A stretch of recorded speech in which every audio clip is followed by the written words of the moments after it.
Thank you for joining us today for the Conform to Christ podcast, where we seek to engage the mind, affect the heart, and call people to follow Christ. Jay Jones, I'm here with George Mays. It's Text Driven Tuesday time. Good morning. Hey. Did you have a nice Memorial Day? Yeah. It is actually Tuesday. This is It is actually a Tuesday. It's a rarity for us to record on Tuesday, so this will get out a little bit late today. Mm-hmm. But it's Tuesday. We'll get it out after lunch. Yeah. You didn't do anything? Just came up here and worked. Same as usual? Same old. Yep. Cool. Did you do anything? Just hung out with the family.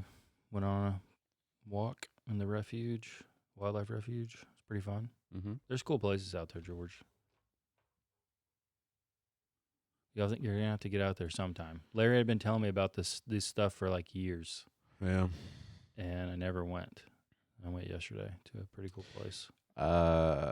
Every time someone tells me they've been going out to the refuge, they always come back with a snake story, and it's making my interests go down each time. Yeah. Each time. Every time someone is like, yeah, we went out to wildlife refuge. Maybe you're saw more, a big old snake. Maybe you're more of a okay. of a winter. You can have it.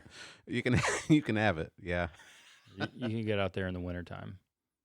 When's it safe, Larry? When do the snakes go away? October? November?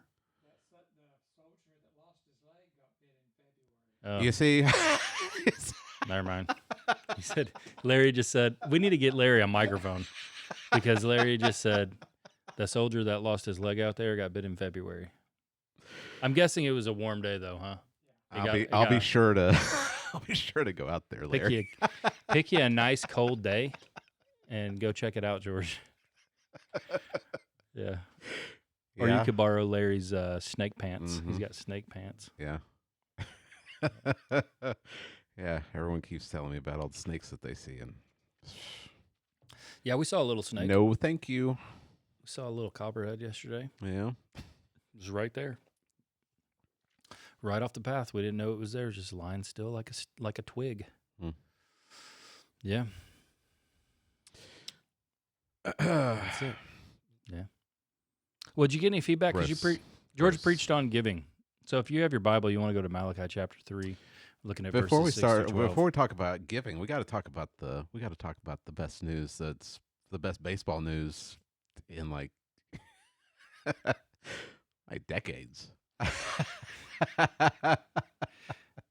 I guess he's part of a union. That's why they couldn't get rid of him. Let's pop it up on the screen. This is good news. This is good news for a Tuesday morning. Is he done right now or after the He season? retired last night, I think. Okay. I think last night was his final game. Yeah, Angel Hernandez retired. And I found a couple of good memes.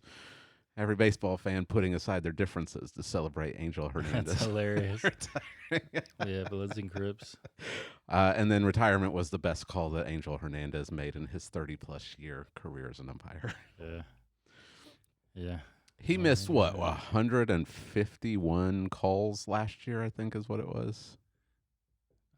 Who knows? That's insane. Who knows? Yeah, I mean, they all know. All the players know, too. They always... Oh, I can't even imagine. Yeah. I can't even imagine hearing who's going to be officiating and hearing Angel Hernandez's name. There's got to be a union or something. There is. I read read up on it, and it's really hard to get in, Mm-hmm.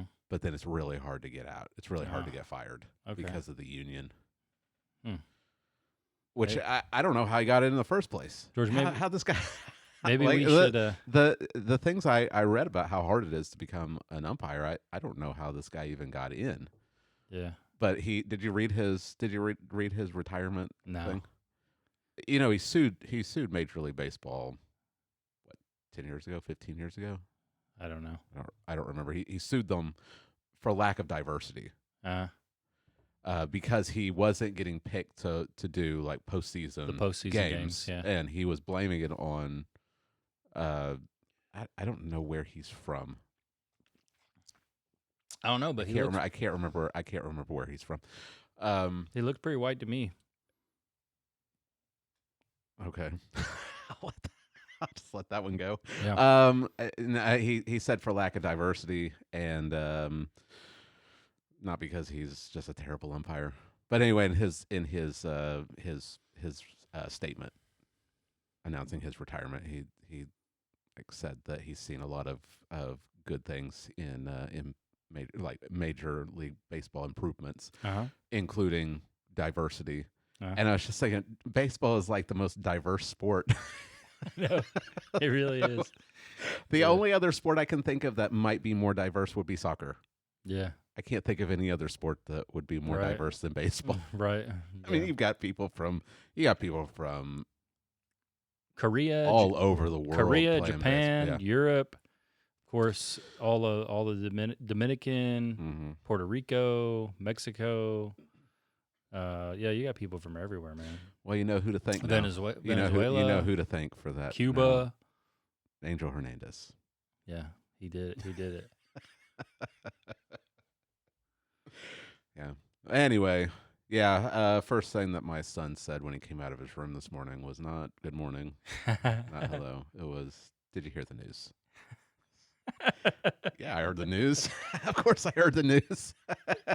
All the players are going to be popping champagne like they just won the World Series, but it's just a regular game. They just found out he retired. Yeah. Oh man. Who's going to take his place? I don't know. Maybe me or you. Who's going to take? Do we need to start officiating some games? Work our way up? Maybe. Let's do it. Well, yeah. All Could be right. Well, fun. that was the good news for Tuesday morning. This is good news. Well, let's talk about it. Money. We talked about money, or you preached on giving from Malachi chapter 3, 6 through 12. And you said, I think you mentioned it. I don't know that we've ever preached on giving at our church in the past like 8 years. No. Yeah. So I mean, Parker does he does the budget for the church, and he's given good budget presentations. He's reminded the church of why we give.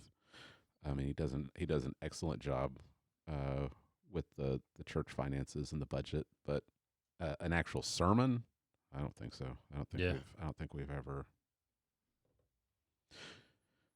It hasn't been necessary. One, we haven't come across a passage that's explicitly been about giving. mm-hmm. But two, we just haven't had to. We haven't had to really stress it because our church has been so generous. Just in the last 6 years, we haven't had to address money because our church is just a giving church. Mm-hmm. That was one of the things that I was thinking about as I was preparing this sermon. Is I didn't want to come down like a hammer on the church, right? Because it's not something that they need to, like, our church doesn't need to be beat over the head with this passage. I was thinking it'd be like you hammering the church with the Romans 1 passage on homosexuality. Like like our church doesn't need to be like rebuked for this. Right. It's the same with giving.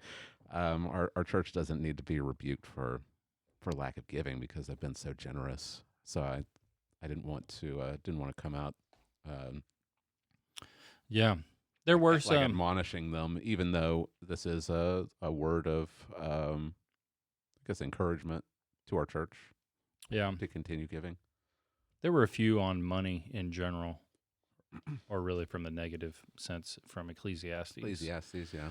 Yeah, but nothing there on like giving. This one's explicitly about giving. Yes. So that's what you were preaching about. Mm-hmm. Preaching about giving. And you said that really the passage isn't ultimately about that, though. It's not ultimately about giving.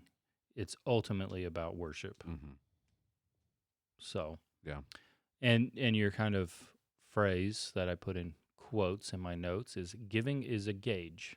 And that's how you approach this passage.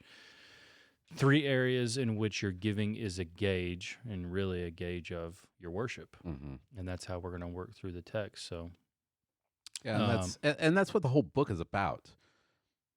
I mean, this is probably maybe the most famous passage in Malachi. I don't know. What do you think? Definitely, it's definitely very, very famous. Yeah, I know when I was in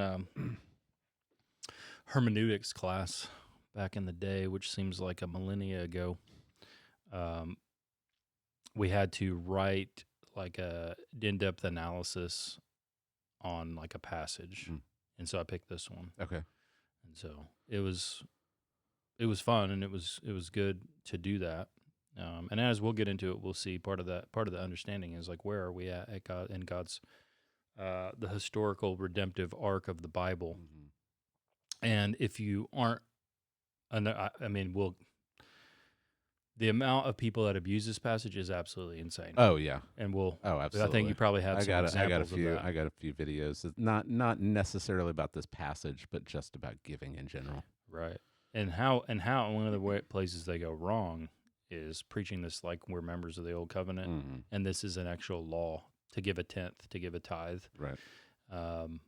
And I think it's a good test. Like, if you want to know, is your pastor serious about exegeting the Bible and then bridging the time, space, the culture gap into the new covenant and applying it to today? This is a really good test to see, does he actually do that?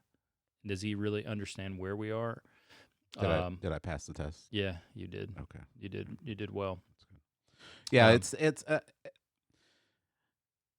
exegesis is not just what does this passage say. It's you start there and you have to fit it into the context of the book, and then you have to fit it into where are we in the storyline. Malachi is not at the beginning of the Old Testament. It's not at the beginning of the New Testament. It's where it is in the storyline of them coming back from exile in Babylon and rebuilding, and being called back to the law, to faithfulness to the Mosaic covenant. And so we have to understand this passage in light of where it is in the storyline, and then we like you said, we bridge that gap, and we have to take a canonical approach. How does this fit into the entire Bible, in light of the fact that Christ has come, right, and we are living in the new covenant? right. So we have to. You can't just look at these 6 verses and just do whatever you want with them, Right. and just immediately jump to us, like Yeah. just immediately jump to application. Right. You have to put it into where are we. I was taught the 3 horizons of biblical interpretation: the textual horizon, where we are; the epochal, where we are in the story; and then the canonical, how it fits into the person and work of Christ. Right. And so, yeah, I try to do that with this passage because it's abused. Right. And the conclusion many people come to, I guess, based on how it's kind of dealt with, is that the tithe is still in effect. And so if you're not tithing, you're living in sin. You're Under a robbing curse. Under a curse, Under a robbing curse. from God. Right. It's even worse than you're just sinning. It's you're under a curse because that's what the text says. Preached in a New Testament church. Mind blowing. Or it's just completely ignored. I don't have to tithe, therefore I don't really have to give. Right. And we'll deal with that next week. That's usually the way that it goes. Yeah. So, right. Well, you want to read the passage and then we can Sure. jump in here? Yeah. All right, Malachi chapter 3. We'll be looking at verses 6 through 12. It says, "For I, Yahweh, do not change. Therefore you, O sons of Jacob, are not consumed. From the days of your fathers you have turned aside from my statutes and have not kept them. Return to me, and I will return to you, says Yahweh of hosts. But you say, how shall we return? Will a man rob God? Yet you are robbing me. But you say, how have we robbed you? In tithes and contributions. You are cursed with a curse, for you are robbing me, the whole nation of you. Bring the whole tithe into the storehouse, so that there may be food in my house, and test me now in this, says Yahweh of hosts, if I will not open for you the windows of heaven and empty out for you a blessing until it is beyond enough. Then I will rebuke the devourer for you, so that it will not corrupt the fruits of the ground, nor will your vine in the field fail to bear, says Yahweh of hosts. So all the nations will call you blessed, for you shall be a delightful land, says Yahweh of hosts. All right, so let's jump in here. Three areas in which your giving is a gauge, and the first is verses 6 through 7. Giving will gauge your beliefs. All right, so set it up for us. We're now in dispute number 5, and God is saying, you have turned away. Yeah. And then they're like, how have we turned away? Yeah. What is wrong with you people? Yeah. We're in dispute number 5. And it follows kind of the same pattern, except there's a little twist to it in that there's really two parts to it. The first part is what we looked at last week. Mhm. I, Yahweh, do not change. Therefore, you, Israel, are not consumed. Return to me, and I will return to you. Mhm. And they say, how shall we return? Yeah. And then there's the second part where he says, you're robbing God. Mhm. They say, how are we robbing you? And then he delves into Yeah. their sin. But what's interesting about this is God makes this statement, I don't change. So you're not consumed. Return to me. I'll return to you. And when we think about the fact that God has been so gracious to them, that he doesn't change in his promises, he doesn't change in his love for them, in his mercy to them, he encourages them to return to me, repent, come back, and you'll find that I'm a gracious God. In light of that, in light of his mercy and his grace and his love and his compassion and his just patience towards them, despite the fact that he says, from the days of your fathers, you have constantly turned aside from my statutes and have not followed them, their response is shocking. Right. They say, in what way shall we return?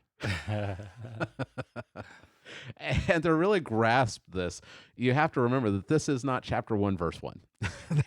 This is not the very first thing he said to them.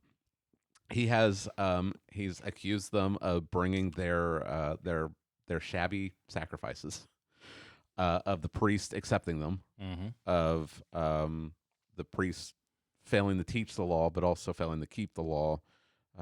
They've gotten so fed up with the temple practices that they're saying it's wearisome.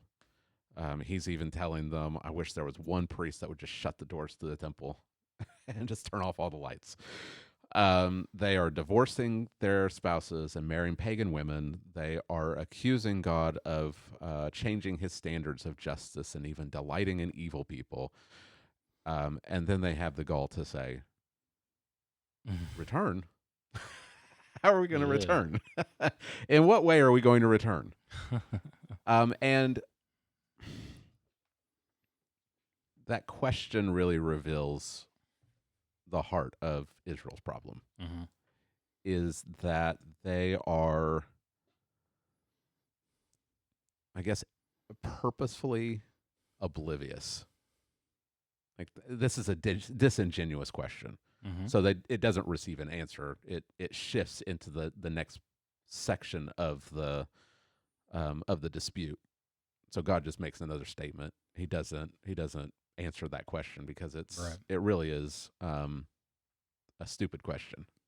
It's a question from people that are so hardened that they don't even realize that they need to return, because they don't realize that they've departed.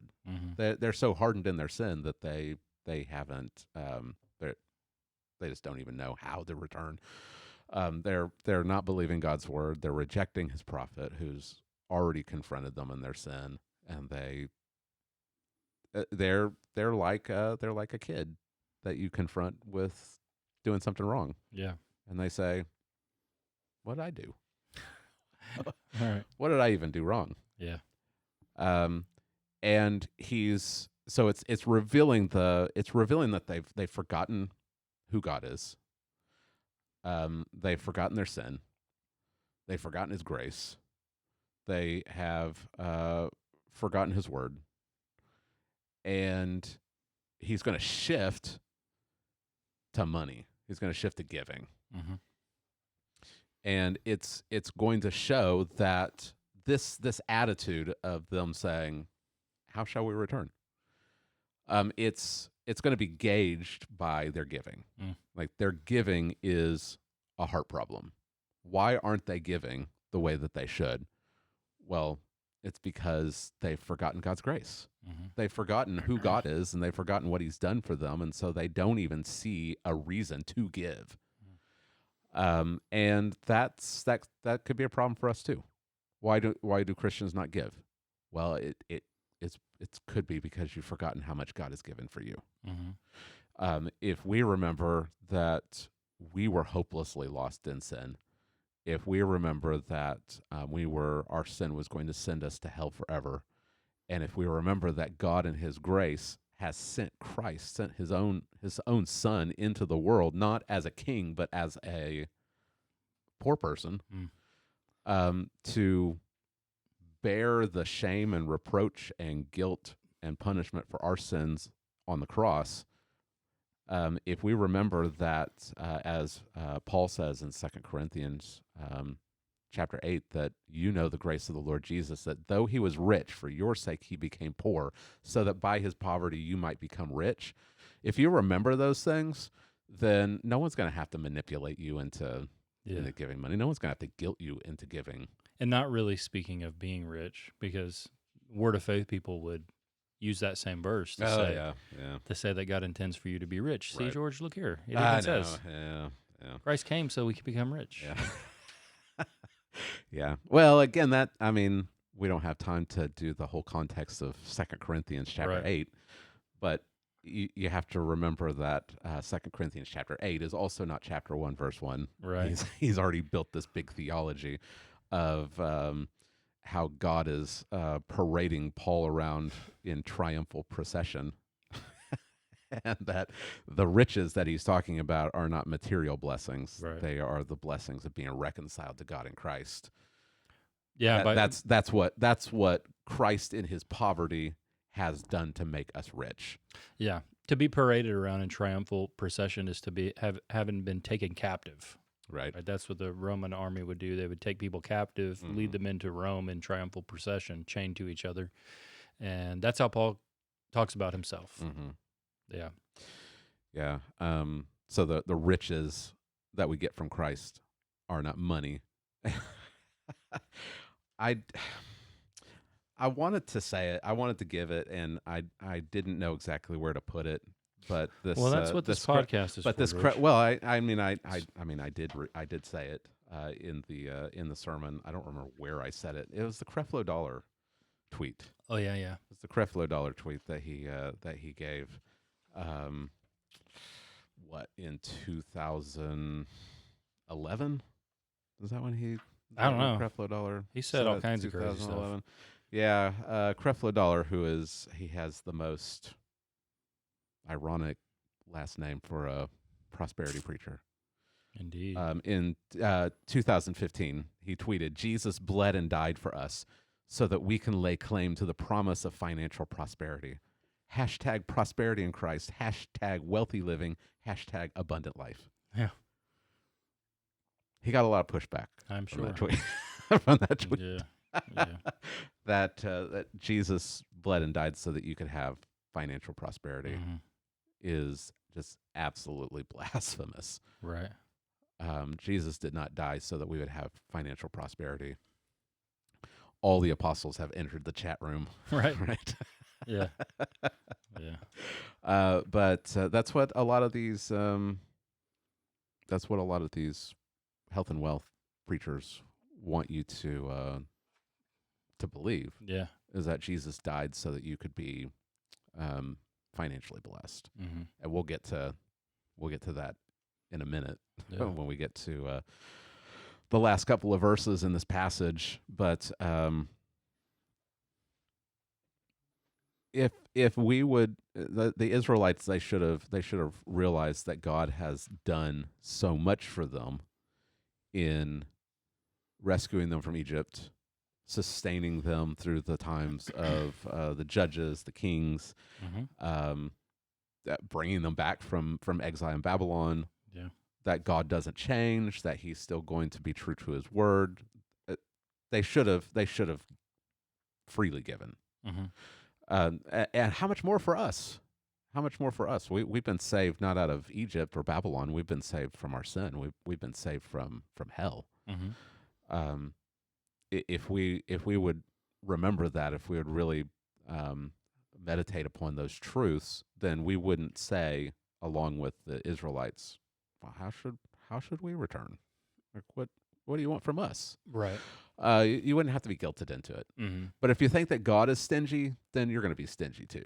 Mm-hmm. And that's the problem with the Israelites, that they have this wrong view of God, that, well, God delights in the evil and evil people. Where's the God of justice? Like, he's not even here. He doesn't love us anymore. He doesn't care for us anymore. The evil people prosper, and they have this wrong view of God, and so they've got wrong beliefs. So their worship is it's all messed up, and money is the giving is just a gauge. Mm-hmm. The giving is just an indicator of their beliefs, and their beliefs are wrong, so their giving is wrong. Mm-hmm. And it could be true for us too. We might be stingy in our giving because we've forgotten all that God has given for us. Yeah. So really, your giving, you need to examine yourself and see if your giving is reflecting your belief in Christ and the gospel, Right. and what He's done for us. Yeah. Some people may also today, I think, have this, I don't know quite how to describe it, but have this kind of more of a Gnostic belief in their Christianity, where all that matters is what happens in the next world, in the next life. So what I do with my time and what I do with my finances is really disconnected from my spirituality. Mm-hmm. But what the whole Bible is really teaching is that to be a follower in the Old Testament of Yahweh and then of Christ, made explicit, Yahweh in the flesh, is to have that your religion is a holistic thing, so that it affects what you do with your time. Mm-hmm. What, like, do you use your time just for yourself, or do you use your time to help other people, your neighbors, other people with less than you? And then what do you do with your finances? Mm-hmm. Like, does that not matter? Is that not part of your religion either?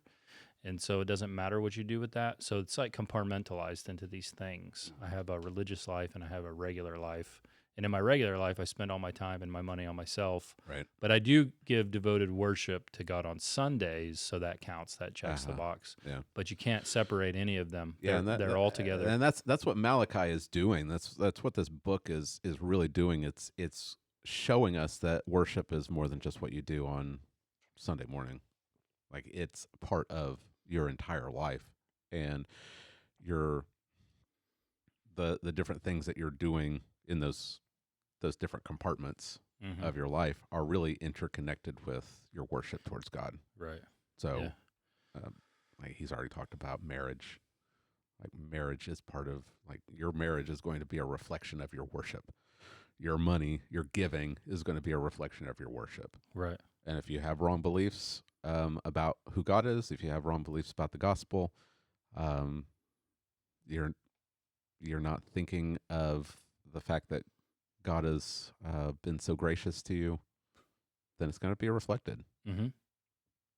It's going to be unavoidable. Right. Yeah, it's true. So. All right, then we go into number 2. So second, if you're taking notes, second area in which your giving is a gauge is in verses 8 through 9, and that your giving is a gauge for your love. It really reveals what you really love. Yeah. Yeah. So he shifts in the dispute. Mm-hmm. They ask this stupid question. God in His mercy doesn't give them a stupid answer, right? But He shifts. Yeah. He shifts to. This is like one of the most basic areas of your life is your money, your stuff, and so He shifts away from their question of how shall we return, and he doesn't go back to. Don't you remember I just said that you're bringing like blind animals to be sacrificed. What do you mean? In what way should you return? You just said that God delights in evil people. He like he goes down to like the most basic thing. What do you do with your stuff? Mm-hmm. What do you do with your stuff? And so he starts talking about the tithe. Mm-hmm. Tithe just means 10%. Just means a Right. tenth. We see it in, and we'll talk about this more next Sunday. We see it in Genesis 14. Abram gives a tenth of everything to Melchizedek. Mm-hmm. Jacob promises to give a tenth to God if God will watch over him or bring him back to the promised land after he's been chased out by Esau. But those were voluntary. Mm-hmm. Like Abram didn't have to. Mm-hmm. Jacob didn't have to. But this is not voluntary. What Right. we're talking about here in Malachi 3 is not voluntary. This is part of the law. It's part of the tithe law that Israel was given. Right. And we see this in Deuteronomy chapter 26. We see it in Deuteronomy chapter 14. I think we see it in Numbers. I think we see it in Leviticus. It's part of the law. They are supposed to bring in a tenth of their crops, a tenth of their flocks to the temple for the tithe. And it really was it served a variety of purposes. One was it was to remind the people that the land belongs to God. Yeah. And so we think of this. It's been described as a tax, but it's more like tribute. Right. God is he's the great king. He owns the land. He has entered into a covenant with the people. They become his vassals. Yeah. And as his vassals, they farm his land, but they give a tribute to him Mm-hmm. of a tenth. Yeah. That's more of the picture that I think it's better than just a tax. I Right. don't think it's just I don't think it's a tax. I think it's more like a tribute. Right there, giving back to him what he is already his anyway. Yeah. He's the king. And It's all so his. You pay him tribute, and he lets you live in the land. And he lets you keep 90% of it. Right. Yeah. Seems like a good deal. A good king. He's Seems a good king. It seems right? like a pretty good Yeah, deal. that's right. And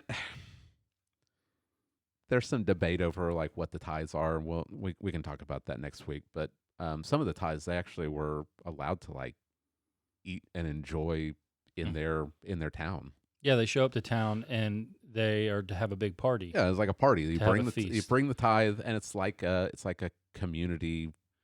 Festival. Yeah, Yeah. because God doesn't need to eat. Like this isn't for God to eat. Right. So this would separate Yahweh from like the pagan gods, where they would bring offerings to pagan gods so that they could, like the gods were. I bet it was super awesome too, but like while they were like in their prime when they weren't falling into idolatry.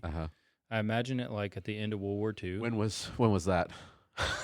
Probably sometime during King David's reign. 5 minutes. I'm thinking during King David's reign for a little while. You go to Jerusalem, and it's like after the end of World War II, where everybody's in the street dancing and stuff. And I think that's what it's like. And then you come and you bring your tithe money, but then you get to buy drink and food, and you have a big feast, and everybody's having a great time. Yeah, How cruel of God to make you do that. I know, what a terrible God. Right. Yeah. I must have deleted it. Where did I? Oh, I sent it to you, didn't I? Mm-hmm. And I sent it to you. Yeah. One of the commentaries that I read said this family celebration of fellowship involved feasting and drinking, explicitly permitting the purchase of alcoholic beverages with the tithe money. George. In Deuteronomy 14. Oh, Giorgio. He says, go and buy strong drink. Oh. Yeah. Thought that was funny. Yeah. See, that's why we Baptists need to read more Presbyterians. to get little nuggets like that. Yeah. But it wasn't. It was to remind them of the fact that God owns the land. Mm-hmm. I mean, the farmers, you can farm the land, but it's God who gives the increase. It's Right. God that makes the plants grow. Mm-hmm. Bringing the tithe is a reminder of that fact. Like you can do all this work, but ultimately God's the only one that brings rain and causes the plants to grow. Deuteronomy 8:18 says it's God who gives you power to get wealth. Mm-hmm. And so the tithe is a reminder. It's this constant reminder that I didn't do this myself. God did it for me. Mm-hmm. But it also is to provide for the Levites, the priest. God didn't give the tribe of Levi an inheritance in the land. They don't have like it's all sectioned off, but Levi doesn't get Right. he doesn't get a part of the land. God is his inheritance, Mm-hmm. and so God has chosen the tribe of Levi to minister before him at the tabernacle and later in the temple, and they don't have like property of their own. And so how are they going to survive? The other 11 tribes, they bring in food. They bring in the tithe. Yeah. And it provides for the Levites. It also has a social function. Mhm. It provides for poor people. So they're supposed to gather the tithes, and they distribute it. The Levites are supposed to distribute it to the poor people, widows, orphans, sojourners, people that are in need. Right. The tithe is meant to, because God doesn't need to eat, the poor people need to eat, Right. and so that's what those are the purposes of the tithe. This is their social program. Yeah, Yeah. They don't have food stamps. Yeah. They've got the tithe. Mm-hmm. And so after the exile, the temple's rebuilt under Ezra. Nehemiah comes, they rebuild the walls of Jerusalem, and the second half of the book of Nehemiah is really Nehemiah trying to rebuild the people and recommit them to the law. Mm-hmm. And so in Nehemiah chapter 10, they enter into a covenant with God. It really is a covenant rededication ceremony. And there's really three things that are highlighted that they say that they're going to do. They're not going to marry pagan women. They're going to keep the Sabbath, and they're going to they're going to bring in the tithe to the temple. They're not going to, as it says, they're not going to forsake the house of our God. Yeah. That's Nehemiah chapter 10. Mm-hmm. Nehemiah chapter 13, they systematically break all three of them. That happened quickly. Nehemiah shows like that's what Nehemiah 13 does. It just shows they are intermarrying with pagans. They are breaking the Sabbath. And we read that when Nehemiah comes and observes the temple, the Levites have had to abandon the temple to go back to farming. They essentially have to get a second job. Yeah. Because no one's bringing in the tithe, and so the Levites have to eat, so they have to abandon the temple. It says that they have fled, each to his field. Yeah. It's so bad that they have to scatter. They got to go home to farm. Mm-hmm. Nehemiah's not happy about that, but already in Nehemiah's day, the people are forsaking this law. Mm-hmm. Now we don't know when Malachi is ministering. We don't know if he's ministering during Nehemiah's time or shortly after, but we see that the situation is the same. The people are not bringing in the tithe to the temple, and so the Levites don't have anything to eat, which means also that the poor people don't have anything to eat either. They're not taking up they're not taking up stuff for the people to eat, and we can understand. I think we can understand their reasoning. Like they're coming back to this nation that's in ruins, and they're trying to rebuild. And there's not very many people. They are trying to rebuild their flocks. They're trying to harvest the ground, and human logic would say, we're trying to rebuild the flocks. So why should we bring the best of the flocks to be sacrificed? Bring the blind and the lame and the sick. That we don't want them. We don't want them mating. we don't want them multiplying. We only want the healthy ones to multiply. Right. So bring in the sick to be sacrificed. Mm-hmm. We're trying to rebuild and harvest the ground, and we're trying to get everything back to a healthy state. Right. Um, we we don't want to bring in a tenth to the temple because we need that. Mm-hmm. Sounds very pragmatic. Yeah, Pragmatism. and I think we can. I think we can at least understand. I think we can at least get into the mindset of that. Mm-hmm. Like, all right, we get it. From a human standpoint, they're making sound financial decisions. But what God says is, you're robbing me. And it literally means you're violently plundering me. Like, this is not an innocent act. Right. You are taking what already belongs to God, what God has required from the people for Him allowing them to live in the land, and they are keeping it for themselves. Mm-hmm. I mean, you could think in a human relationship with a human king, if his vassals don't bring in the tribute, the king sends in his soldiers. Right. But this is what Israel is doing. It's really easy for us to make decisions based on what our eyes see and our ears hear, what other people might be telling us, these wise decisions according to worldly standards. But what God is saying is, you're supposed to bring in the tithe, and He even says, I don't change. So the law hasn't changed. They're supposed to continue bringing in the tithe, and when they don't, they're robbing God. And what that's showing is that they don't trust Him. They don't trust God to be true to His word, to take care of them. He has sustained them through the Babylonian captivity, and He's the one that has brought them back. They haven't done anything to be brought back. They haven't. It hasn't been their strength or their wisdom or their politics that have brought them back to the land. God's the one that's done this. He's the one that has established them. He's protected them from their enemies, and they don't trust Him. And they don't trust Him because they don't love Him. Right. They're not. They have a worship problem. Yeah. And really the heart of their worship problem is that they have a love problem. Mm-hmm. They don't love Him. And so they're not giving back to Him out of love. Yeah.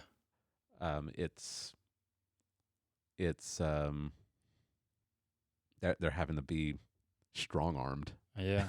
into giving. But not only are they not loving God, but if we remember what the tithe is for, they're also not loving their neighbors. Mm-hmm. And they're not giving to the priest, and so the priest have to leave the temple and go farm. The poor people are not going to have any food. Right. The widows and the orphans who's taking care of them. Yeah. They aren't showing love to their neighbors, and it is demonstrated by their lack of giving. Mm-hmm. Yeah. So what we're supposed to do is not give out of manipulation and not give out of guilt, but give out of love. Right. Give out of gratitude for what God has done, and give out of love for both God and for your neighbor. Mm-hmm. And so they're robbing God, the whole nation, and God says, you're under a curse. Mm-hmm. You're cursed with a curse because of this. And this is where we have to be really, really careful, Right. because this is where it starts to get a little crazy, Right. in biblical interpretation. Yeah. A lot of people today will teach that in the new covenant that if you don't give, that Mhm. you're under a curse Yes. based upon this passage. Yeah. I read a little section from Steve Gaines. Mm-hmm. Steve Gaines, who is at Bellevue Baptist Church in Tennessee. Mm-hmm. He was the President of the SBC SBC? president back in 2015, I think. 2015, Yeah. 2016. He used to be a very influential guy in the SBC. Mhm. I don't know if he still is. Yeah. He said in a sermon in 2011, he said, God knows how to poke holes in your purses if you're not following Him. Those of you that are not tithing, you will not get that money yourselves. God's going to poke a hole in your wallet. Every kid you have is going to have a snotty nose. Everything in your house is going to start to break. Your car is going to break down, and everything else. If you don't tithe, you'll never spend that extra money you're stealing from God. I came across a clip, and I don't know if we want to watch it or not. Why not? Well, it's interspersed with someone else's commentary. Yeah, yeah. No one's talking. It just has some clips, but it's one of those. It's what we're talking about, like conflating the Old and New Testament and not dealing with it. Right. He uses the story of Ananias and Sapphira to say that Ananias and Sapphira, they weren't tithing. Right. And what does God do? He kills them. He kills them, and he ends the clip by saying, if God treated us the way that he treats Ananias and Sapphira, how many of you would be wrapped up and dragged out of the... Right. That's not manipulative at all. So if you're not tithing, God may kill you. Yeah, yeah. Which is not what the story of Ananias and Sapphira is about at all. There's nothing in there about tithing. Yes. In fact, Peter even says the money was yours. The land was yours to do whatever you wanted with. The money was whatever you wanted to do with it. The problem is that you've lied to God. Yeah, that's the problem. That they, it's not that they, because they did bring in that, they brought in a portion and they kept the rest. But they said, I gave you everything. I mean, they might have even brought in 10%. Right. Who knows? The problem was that they said that they were bringing all of it, and they actually were only bringing a portion. Right. So they wanted to be viewed more generous, as more generous than they actually were. Yeah. And so God killed them for lying to the church and for lying to God. But Steve Gaines, he uses it to say, look, if you don't tithe, you're like Ananias and Sapphira, and God might kill you. Mm-hmm. And what he says in this, I don't know if it was the same sermon or not, but that your kids are going to get sick, your car is going to break down, your house is going to fall apart, all because you're not tithing. Yeah. Because you're under a curse. Yeah. Ronnie Floyd did the same thing. Did he? Yeah, there's clips of him doing it as well. Because, he first tried to run for president of the SBC, and he didn't win because people brought up his church didn't give very much money to the SBC. And so he went back and he had a campaign over a series of years, and he got into preaching the money curse theology of Steve Gaines. So I think he might have done it before Gaines. I think Gaines might have piggybacked off of him. But then his church started bringing in all this money, and they started giving a lot of money to the SBC. And then wouldn't you know it, he got the presidency. Yeah. It's buying. This is like buying influence by manipulating and lying to your people to get them to give so that you can then advance your career in effect. So that's, but this idea that Israel is under a curse because they're not bringing in the tithe. It's tied to the Mosaic covenant. Right. We've already seen this language of curses back in chapter 2, verse 2, where it's dealing with the priest, that God is going to curse the priest because they're not being faithful as priest. Now the whole nation is under a curse because they're not tithing. And it's because tithing is part of the law. Right. And you go to Deuteronomy 27 and 28, and covenant faithfulness or obedience is met with blessings, and covenant disobedience, unfaithfulness, is met with curses. That's what is going on here. Yeah, this is the Mosaic curse. It's the Mosaic curse. It's not just the way that Steve Gaines is talking about it. It's like this general curse. Like, well, God's gonna, like, your car's gonna break down. Well, let me look in Deuteronomy 28 and see where that where that curse is found. It's not like a general curse. Like, that's paganism. Like, what he's talking about is paganism. Right. Give money or the gods are going to curse you. It's definitely not Christianity. Right. And it's not even Mosaic covenantal Israelite religion. It's Right. It's just this pagan. It's just a Mhm. pagan religion. But this is tied to the Mosaic covenant, and what's happening is that the people are not being faithful to the covenant, and so they're being cursed with the curses of the covenant, Mhm. which it ties us back to verse 6. God doesn't change. Right. So the Mosaic law is still in effect, and they are living under the Mosaic covenant, and so they are experiencing the consequences of disobedience, Mhm. which is the irony. The irony is that they're withholding the tithe because they are experiencing lack.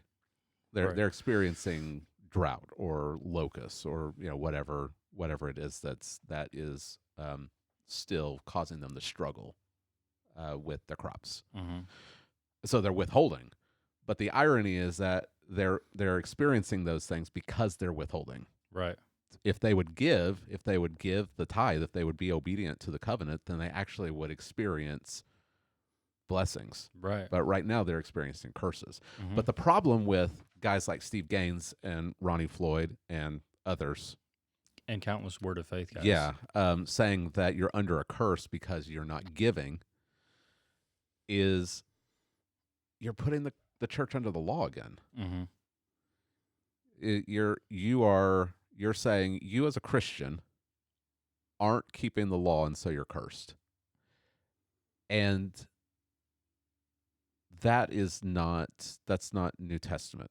That's Right. not New Covenant. That's Old Covenant. Mhm. And we have to understand the distinction between the law and the gospel. And what these guys are doing is that they're putting the church back under the law. Mhm. And what Paul says in Galatians chapter 3 is that cursed is everyone who does not abide by all the things written in the book of the law. Right. Really what they're doing with this money curse theology, it's just replacing the circumcision problem in Galatians with money, with Right. giving. Right. Like, well, you want to be a Christian, you got to tithe. Right. And I think Paul's rebuke to the Judaizers in Galatians would apply to these guys also. Yeah. Like, you want to experience blessings through keeping the law of tithing, then you have to keep all the law. Mhm. But cursed is everyone who does not abide by all of the law Right. and do it. He says, now that no one is justified by the law before God is evident, for the righteous shall live by faith. However, the law is not of faith; rather, he who does them shall live by them. Mhm. So, if you want to experience the covenant blessings of the law, you have to keep all the law by doing all of it. Mhm. Christ redeemed us from the curse of the law, having become a curse for us. For it is written, "Cursed is everyone who hangs on a tree," in order that in Christ Jesus the blessing of Abraham might come to the Gentiles, so that we would receive the promise of the Spirit through faith. Yeah. So these guys they're law preachers. Well, they're because I imagine these big churches, they're giant churches. I'm sure they have bankers in their church, and it's forbidden in the law to lend money with interest for usury. Mm. It's forbidden in the law to do that. Yeah. But I bet you they never tell the bankers, "Are you lending money with interest? Well, you're under a curse." Right. Right. So they pick and choose how they want to manipulate people Yeah. to their own ends. Yeah. But this is bigger. Again, this is bigger than just your money. It's bigger than just giving. It's about worship. Mm-hmm. There are massive theological repercussions, and they may not even be thinking about it when they're talking about God might kill you if you don't tithe. Mm-hmm. Like, that's law. You are saying that people for whom Christ has died on the cross, people who have been justified, who have the righteousness of Christ on them, the Holy Spirit dwells in them, they've been reconciled to God, they've been adopted into his family. You're saying because you aren't giving X amount of money, you're cursed. Mm-hmm. That is Antichrist. Yeah, for sure. Yeah. It's good enough to get you presidency, though. That's true. Yeah. Again, we don't give out of this obligation. We don't give out of fear. or guilt or manipulation. We give out of love. Right. We give out of love for what God has done for us and out of love for our neighbors. Mm-hmm. That's why we give. Yes. Yeah. And you don't hear that from Steve Gaines. Yeah. Well, it's hard to manipulate people like that, George. That's why, in case you were wondering. Yeah. Hard to manipulate, get that money up Mm. so you can buy influence in your denomination. See, it's not that hard once you really understand what's going on. Yeah. Once the blinders come off Mm. and you can see it for what it is. Yeah. Yeah. So Christ literally became a curse for us, Mm. and out of response to that, all that Christ has done for us because we love Him, then we give out of that response. Yeah. To that. Yeah, you don't have to give because you're under a curse. You give because Christ has become a curse for you, so that you aren't under a curse. Mm-hmm. Like it's, I mean the distinction is so massive. I don't know how these guys can. I don't know how these guys can do it. How they can I don't sleep know at how night? I don't know how they can. I don't know how they can say. Do they read their Bibles? And I'll bet after he said, "If you don't give, your God may kill you," I'll bet he gives an invitation. Probably. Yeah. Probably an invitation to, what do they call it? A pledge. He'll probably make a pledge invitation as well, where you can pledge now to give a tenth. Yeah. To give a tithe to the church. Yeah. Mm. So then now the third way that money is a gauge is that our giving will gauge your hope, verses 10 through 12. And how does this happen? Right? How is it? I think the way that it happens is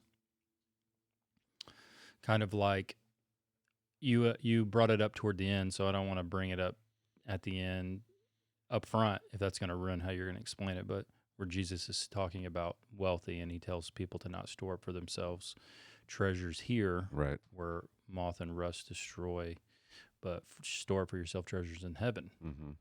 Right? Yeah.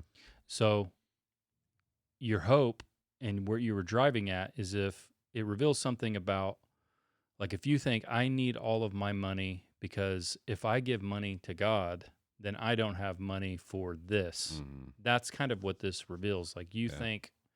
think all there is my material prosperity, the things that I have, maybe the entertainment that I have, maybe what I won't be able to give my kids if I give, and all you're thinking about is right now, here and right now. Yep. And you're definitely not thinking about people who have never heard the gospel, people that actually need real help. You're not thinking about any of that stuff. You're Right. only thinking about right now. Yeah. That's what the Israelites are doing, right? Mm-hmm. Like their hope is in now. So we're not bringing in the tithe because we need it now. Mm-hmm. If we keep what would go to the temple for ourselves, then it's going to make our lives a little more comfortable. We're going to be more at ease, Mm-hmm. right? If we give, then we may struggle. We may have some hardships. And what it's revealing about the Israelites is their hope is not in God. Their hope is in their stuff. Mm-hmm. And we're not exempt from that at all. We can be the exact same way, but I think the sinister way in which this is communicated again is where we have to be careful with this passage, because this passage Right. is definitely This is where all of the sowing a seed, a Mhm. money seed, like if you sow a money seed to God, yes. then that will return to you Uh-huh. like twofold. And they'll say like twofold, tenfold, 20-fold. Put Yep. God to the test, and Yeah. you sow the seed of money, and He'll lavish upon you Mm-hmm. a return. You'll pay off your mortgage faster than you ever thought. Yep. You'll have a new car. Like that. Like they'll list the things, Oh, the way yeah. that God will pour out Oh, money, yeah. money to you. Yeah. You'll get a new job, like all that stuff. Yeah. It's so bring the full tithe into the storehouse, so that there may be food in my house, and test me now in this, if I will not open up for you the windows of heaven and empty out for you a blessing until it is beyond enough. Right. And that's the common word of faith, prosperity gospel teaching. Right. Like, give money, and God will give you More money. more money. Yeah. So you're not really voluntarily, sacrificially giving. Mm-hmm. What you're really doing is making an investment. Right. And if you make an investment in God, the return will be more than the stock market. Yeah. Yeah. Right. Yeah. Yeah. And God even says, test me in this. Now, testing is usually negative in the Bible. Mhm. In Deuteronomy chapter 6, Israel is rebuked for testing God. Right. You shall not put the Lord your God to the test. But here he invites them to test him. Right. And it's not a sign of unbelief to do that, because it's tied to verse 6. He says, I don't change. Yeah. So again, it's tied to the Mosaic covenant. Yeah. Test me to see if I will be faithful to the covenant. Test the covenant. Yeah. Test my faithfulness to the covenant. Yeah. If you give, I've said I will bless. Test me. Right. Test and see if obedience to the covenant will result in these blessings. Mhm. But that's tied to the Mosaic covenant, and we're not under the Mosaic covenant. We're not ancient Israel. We're Mhm. not under the Mosaic Sinai covenant. Right. We're not under the law. We're under the new covenant. And so this language of blessings and cursings, it needs to be put under the heading of the law, Mhm. not under the heading of the gospel. Right. But these prosperity preachers, they like to use this because they are manipulating people out of their money. And what this does is it reveals that their hope is in this world. Mhm. It's still in this world, because you're giving so that you can get. And so you can imagine these poor people who are being manipulated by these prosperity preachers to give money because they're financially in trouble. Mhm. And the prosperity preacher is telling them, if you give, then you'll actually be in better financial shape. Right. And so they're being manipulated into this. And I found one of the most most egregious clips from none other than Kenneth Copeland COVID-19. dealing with this. Yeah. And so turn this up I gotcha. and listen to what he says. Look at that creepy smile. I know, you can even see his, oh my goodness. All right, let's see if this works. You need help feeding your babies, God bless your darling heart, then you ought to be helped. But I'm going to tell you something, you need to be tithing off that help. That's your increase. You need to be tithing that. Well, dear Lord, Brother Copeland, I'm in poverty now. I know it. I'm telling you how to get out. That's the gospel. I don't care if you ain't got but 2 nickels. Give him the first one. Oh, yeah. For he has anointed me to do what? Preach the gospel to the poor. That's what the poor must hear. And in the gospel, giving is at the heart of breaking the curse of poverty. Oh, yeah. You need help. Oh, yeah. Yeah. Yeah, I found that and I said, I've got to show that, because he literally says, that's the gospel. Right. Yeah. That's the gospel. Mm-hmm. Crazy. How people still listen to this guy is beyond me. Well, most people just they don't read their Bible. They don't understand the Bible. It's just a cultural thing. And that's all that, like, if you grew up in that type of stuff your whole life, like, you think that's what Christianity is. That you literally do. Mhm. You don't even know. And it's not Christianity at all. It's a different gospel, a completely different religion. It really is paganism. It's just paganism. And they grow up their whole life not knowing there is actually still people following Christ, as Christians have done for thousands of years. There's actually still real Christianity in the world. They've just never had access to it. Mm. It's crazy. It's almost like we need to send missionaries to these churches' parking lots when people come out and be like, stand up on a box and be like, you've all been lied to. You're not in Christianity. You're being led astray by false teachers and wolves in sheep's clothing. Hear the gospel. Be free of this craziness. That's kind of like where we are. But what will happen when they die? Like these guys are about to die out. Mm-hmm. So I think what's just going to be left over is I don't see a new generation of these guys coming up. I think they're just going to, which I could be wrong, I think there's just going to be a massive wasteland of people disillusioned with Christianity. Yeah. All right, here's That's another clip.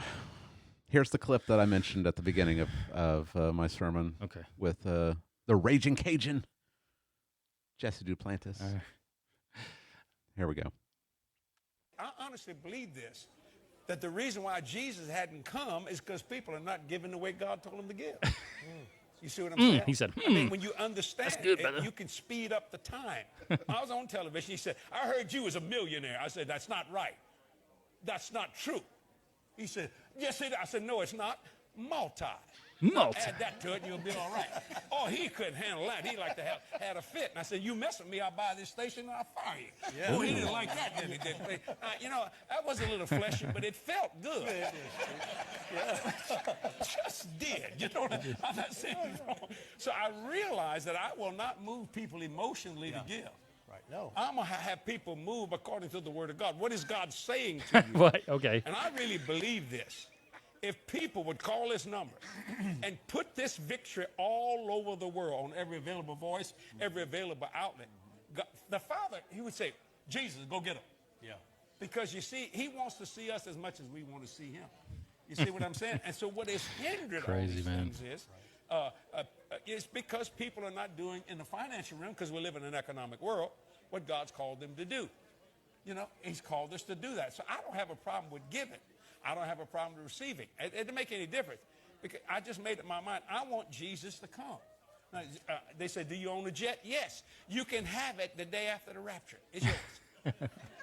Because Jesse is going to heaven. I honestly... Maybe.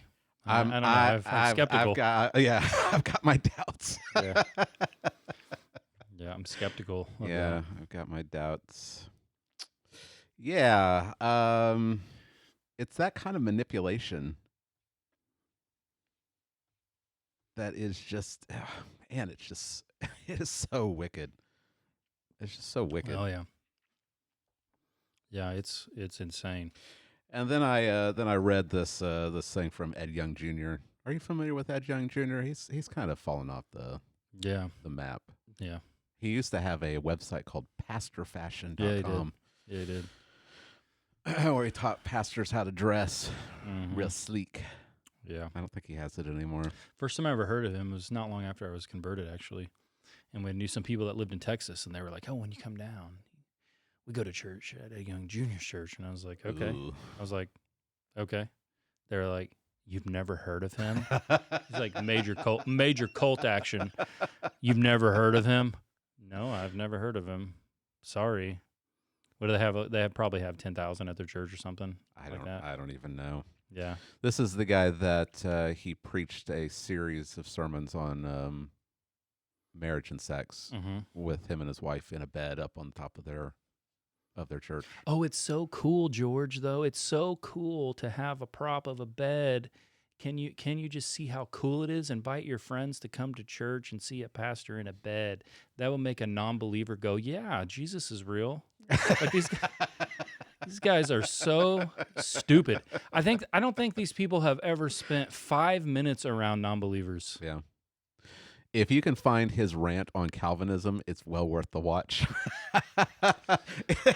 Make sure you send it to me later. Okay, I'll try to find it. I'll watch it with Brooke because I have. I'll try to find it. It's really funny. Maybe it might trigger her though. Like she's one step away from going into cage stage. Oh no! And we're gonna have to try to like keep her locked up and let her calm down. Like she's there, George. Okay. It's coming. Oh, I can see the signs.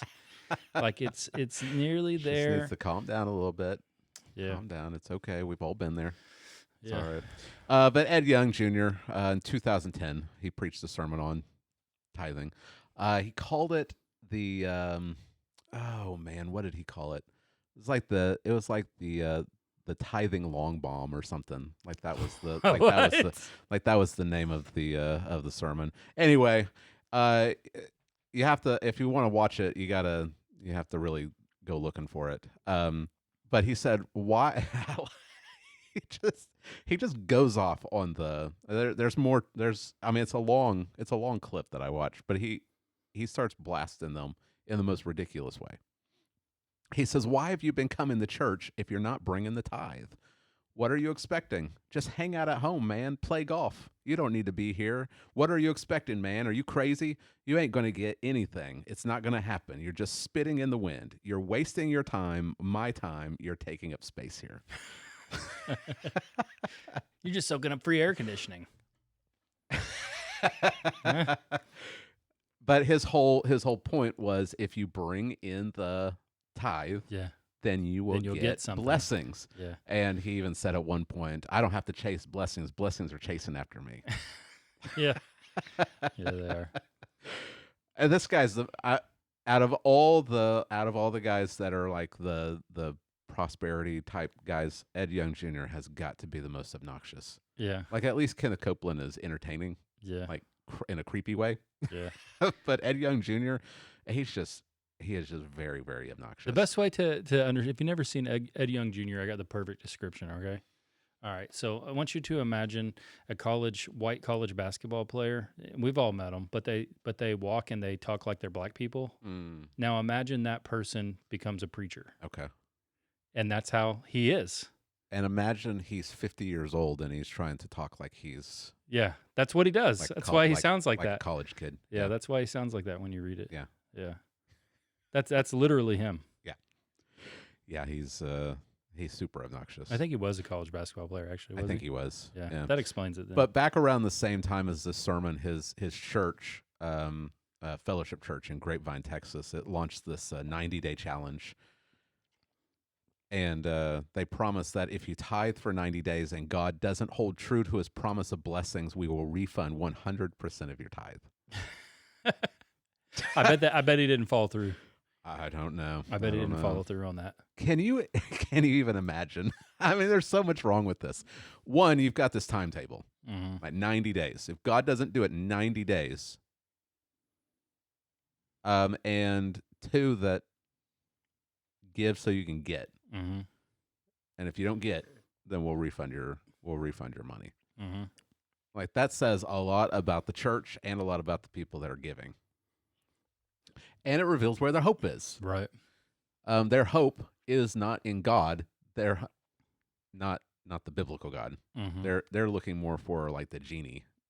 Like, give me stuff. That it's paganism, right? Right. Like, we've got to do, if we do this stuff, the gods will be pleased and they'll give us more stuff. Right. Like, that's what the Canaanites were doing. Yeah. Yeah. It's it's just such a wicked way of viewing giving. Like, the whole attitude is, I want more stuff. Right. I want more money. Yeah. If I give this much, God will return it 1,000 fold. Yeah. Where the contrast is with the Macedonian Christians in 2 Corinthians chapter 8 and 9, where Paul is he's praising them for giving out of their poverty. Right. Like, you don't have a lot of stuff. You've been experiencing persecution since the day the church was founded, and you're giving generously because you love the saints in Jerusalem. Right. And they're not giving in order to get; they're giving because they want to take care of other Christians. They want to take care of other Christians, and they're giving out of their love for God. They're remembering what God has done for them, and they're giving in return. Because their hope is not in this world; their hope is in God. And this is the attitude that we should have when we're giving, not so that we can get something back, but because we know that this life isn't permanent. It's transient. And so I'm not trying to amass a bunch of stuff here on earth. I'm not trying to squeeze every last ounce of entertainment and pleasure and satisfaction out of this earth, because I know that my ultimate satisfaction is in God. And we see that in the Old Testament. Abraham, Isaac, and Jacob, they're not looking for this world. They're looking for the world to come. Right. I think that there's this idea, again, coming from this verse, this passage, that the Israelites were supposed to be just looking forward to this world. And Calvin, he's got this great quote in his Institutes, where he says, let's put away any of this idea that that God is promising to the Jews just earthly things, and that the true believing remnant of Jews were not looking just for a full belly, delights of the flesh, flourishing wealth, outward power, fruitfulness of offspring, and whatever the natural man prizes. Because Christ the Lord promises to his followers today no other kingdom of heaven than that in which they may sit at table with Abraham, Isaac, and Jacob. Like the hope of the true believing Israelites. Now they're definitely, I mean, you can see it in Malachi chapter 3. There's Israelites that are focusing just on this world. But for the true believing Israelites, their hope was never in this world. Like the promises that God is promising to them, that was not their hope. Right. Their hope was in something greater. And I think we see that in verse 12, where it says that that the Gentiles will see, and that they will call Israel blessed, because they'll be a delightful land. And that ties us back in with the first part of Malachi in chapter 1, where God says, "From the rising of the sun even to its setting, my name will be great among the nations. I am a great king, and my name will be feared among the nations." And it ties back to Genesis chapter 12, that in Abraham and his offspring, all the nations of the earth will be blessed. How? Physically, like with material blessings? It is the hope of the Gentiles just they'll see Israel's stuff and they'll want Israel's stuff? Like we want stuff like Israel. Or is it something greater? And if it's just stuff, like if you're just living for this life and what you can get here, and you know, a big house and nice cars, and you get to go on vacations all the time, and you've got a nice retirement plan, then I can see why you wouldn't want to give, because you're trying to get everything here. Right.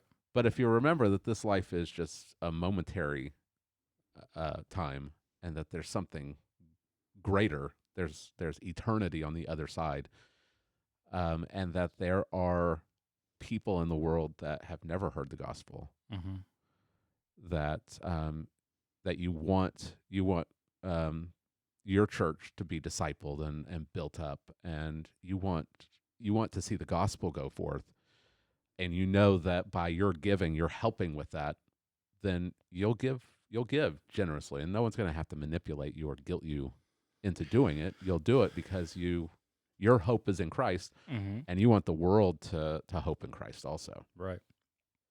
Or maybe like a practical question. And if we're going to get into stuff you're going to talk about next week, you can just say, like, we'll talk about more about this next week.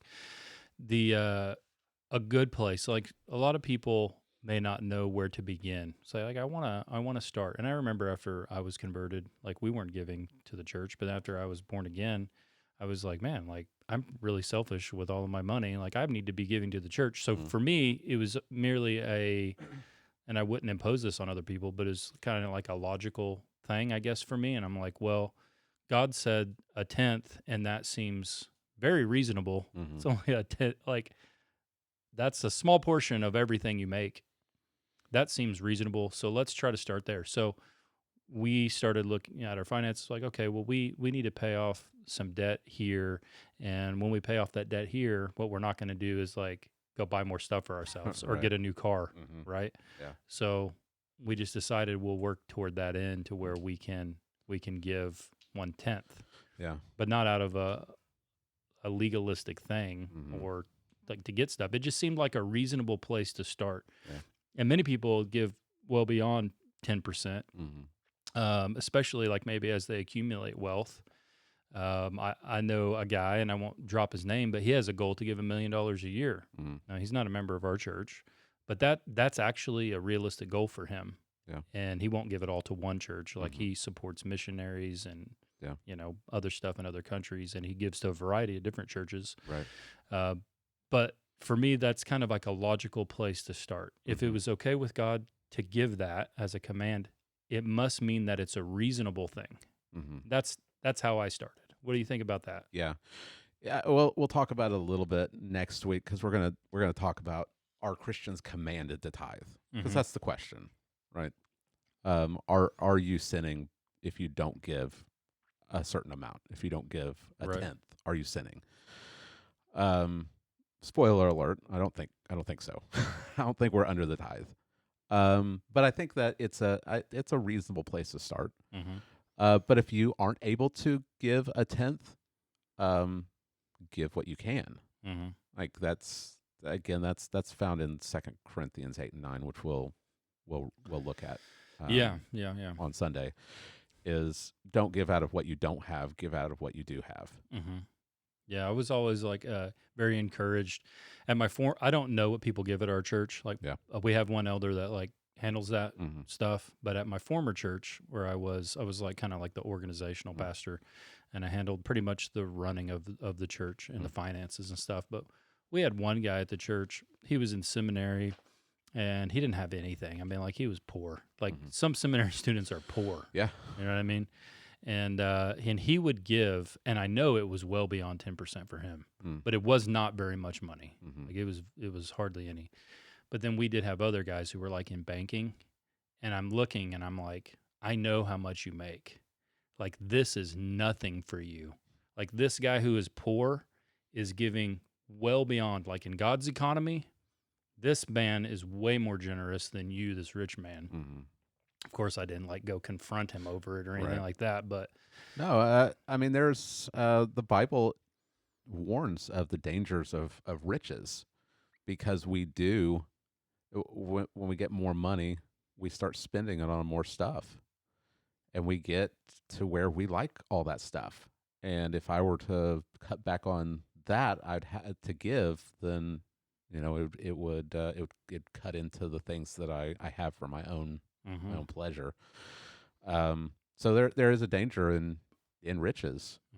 And that to be a rich person who gives a lot, not just to, I mean, you don't have to just, I think starting place is to give to your local church, like the people who most directly are taking care of you spiritually. right. I think that's a good place. But then you don't have to just give to your local church. You can give to different ministries. People that give to different churches that have benefited them. But to be a rich person who God has blessed with a lot of money, and to be able to give, I think that that is a blessing from God. Like we look at Malachi 3, and God says, "Bring in the tithe and see if I won't bless you." And we say things like, "Well, that's not part of the new covenant. He's still talking in Mosaic covenant language." And I can hear the question. Well, is there no, like, are we not blessed in giving anymore? As the blessings gone now that we're not under the Mosaic covenant? And I think the blessings are even greater now, because the blessings are knowing that the gospel is going forth. That you may not be able to go, but God has blessed you with money, so you can give so that someone else can go. You can give so that Grace to You can continue giving out free material, so that Ligonier can continue giving out free material, or whoever, so that seminaries can continue to function. Or I mean, there's all kinds of. I mean, we've got different ministries that we support, church plants. I mean, for God to have blessed you financially so that you can give, is I think that is a blessing. Right. I think that is a blessing. And the gospel. I was reading an article from R.C. Sproul, who believes in tithing, but he was saying that the main I guess hindrance to ministry is money. Right. Like you can only do as much as you can financially do. Right. And to be someone that has those means to help ministries to do more, I think that's a blessing. Yeah. But yeah, the start. If you don't have a lot of money, know that you're not under some kind of legal obligation you're not under the law to give a certain amount. Mm-hmm. Like you don't have to break out the calculator and try to figure out all of this. Mm-hmm. Give what you can. Give as you want. Give according to your means. Give according to what you want. Give joyfully. Don't give because someone's guilting you into it. Right. Yeah. And don't give legalistically either. So like if you get to a place where you are able to give, don't your heart attitude should not be I have to give this. Yeah. And we'll talk about all of this next week. Okay. Yeah. Awesome. Like how is a Christian supposed to give? Mm-hmm. Good. All right. Thanks, George. How many more? 3 more in Malachi. And then Malachi is finished. And then you can begin studying for Genesis coming this fall. Mm-hmm. Right? Yep. So Genesis coming this fall. But after you finish Malachi in 3 weeks, we get into a summer preaching schedule where many other men will get opportunities to preach. We have our other elders will all be preaching, and then we'll even have a special guest from our own congregation coming the very end of the summer, going to be preaching his first sermon in church. I'm really looking forward to that. So we won't have regular text-driven Tuesdays after the next 3 weeks are over. So just giving you guys a heads up. So anything else? I don't think so. All right. Well, let's shut her down. All right.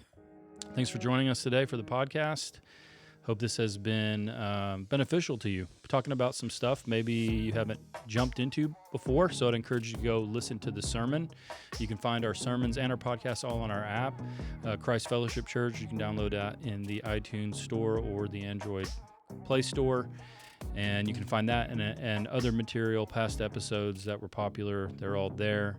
If you have enjoyed this and it has helped you follow Christ, please like, subscribe, and share. Maybe write us a review, pass it along to your friends. We'll see you next time. Have a good rest of your day.